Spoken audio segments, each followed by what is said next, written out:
ایک شخص کہتا میں امام رضا کی زیارت کے لیے جا رہا تھا، کہتا ہے نیشاپور سے میرا گزرنا ہوا، مولا کے قدموں کی زیارت کی تو وہاں پہ ایک بوڑھا نابینا بیٹھا ہوا تھا جو آنکھوں سے دیکھ نہیں سکتا تھا۔ اس بوڑھے نے پوچھا کہاں جا رہے ہو؟ میں نے کہا امام کی زیارت کے لیے جا رہا ہوں۔ کہا دیکھو میں نابینا ہوں، میں بوڑھا ہوں، میرے قدموں میں طاقت نہیں ہے اور امام رضا تک نہیں جا سکتا، تو آتے ہوئے ایک کام کرنا، مولا کے حرم کی تھوڑی مٹی لانا۔ میں نے کہا کیا کرو گے؟ کہ آنکھوں کو لگاؤں گا، اللہ نے چاہا تو مولا کے صدقے میں مجھے شفا دے دے گا۔ عقیدے کی بات ہوتی ہے، ایمان کی بات ہوتی ہے۔ کہتا میں نے کہا ٹھیک ہے۔ کہتے گیا، ایک ہفتہ مشہد رہا، مولا کی زیارت کی، واپس آیا۔ جیسے نشاپور پہنچا میری نگاہ اس بوڑھے پر پڑی۔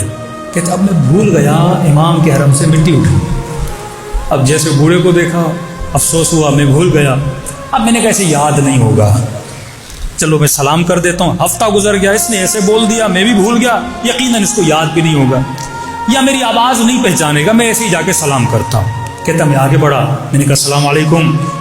اب آپ کو پتا ہے جو جن کی آنکھیں کام نہیں کرتی ان کے کان پھر بڑے کام کرتے ہیں۔ اس نے دور سے آواز سنی، کہا علیکم السلام، میں ہفتے سے تیرا انتظار کر رہا ہوں۔ کہتا مجھے شرمندگی ہوئی، وعدہ کیا تھا کہ تمہارے لیے مولا رضا کے حرم کی مٹی لاؤں گا، کہ جلدی لا، مولا کے حرم کی مٹی دے۔ ہفتے سے رو رہا ہوں، مولا کی زیارت نہیں، کم از کم اس مٹی کو سونگ لوں، کم از کم اس مٹی کو آنکھوں پہ لگا لوں۔ اب کہتا ہے شرمندگی کے مارے جب میں نے اس کی آنکھوں میں آنسو دیکھے، یہ شوق و ذوق دیکھا، اتنے انتظار سے ہفتے سے بیٹھا ہے اور مٹی کے انتظار میں بیٹھا، اب میں بولوں گا میں مٹی نہیں لایا کہ اس بوڑھے کا دل ٹوٹ نہ جائے۔ میں نے کہا لایا ہوں۔ کہتا میں تھوڑا دور گیا، وہیں روڈ سے میں نے مٹی لی۔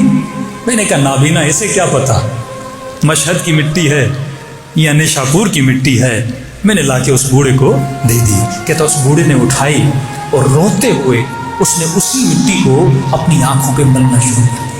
کہتا ہے مولانا واللہ بس آنکھوں پر ملنا تھا، جب اس نے آنکھیں کھولی اسے امام رضا نے آنکھیں عطا کر دی تھی۔ کہتا میں اس پریشانی میں تھا، میں نے کہا اے بوڑھے آنکھیں مل گئیں۔ کہا میں تجھے دیکھ رہا ہوں، سب کو دیکھ رہا ہوں، تو پریشان کیوں ہو رہا ہے؟ امام رضا کے ہاتھ میں ہے، وہ صاحب اعجاز الہی ہیں۔ میں نے کہا بوڑھے میں نے جھوٹ بولا تھا، یہ مٹی مشہد کی نہیں تھی، یہ نیشاپور کی ہے۔ کہ مٹی نیشاپور کی ہو یا مشہد کی ہو، اس کی نسبت تو امام رضا سے ہو گئی تھی۔ بے جان مٹی کی نسبت اگر امام سے ہو جائے وہ ایک نابینا کو بینا کرتی ہے، اور ایک عقل مند انسان کی نسبت اگر شیعہ علی سے ہو جائے، اسے بھی تو اعجاز کرنا چاہیے نا، یہ بھی تو جب گلیوں میں چلے تو معجزے کرے نا، اس کی زبانوں میں اس کے عمل میں بھی تو اثر ہونا چاہیے نا۔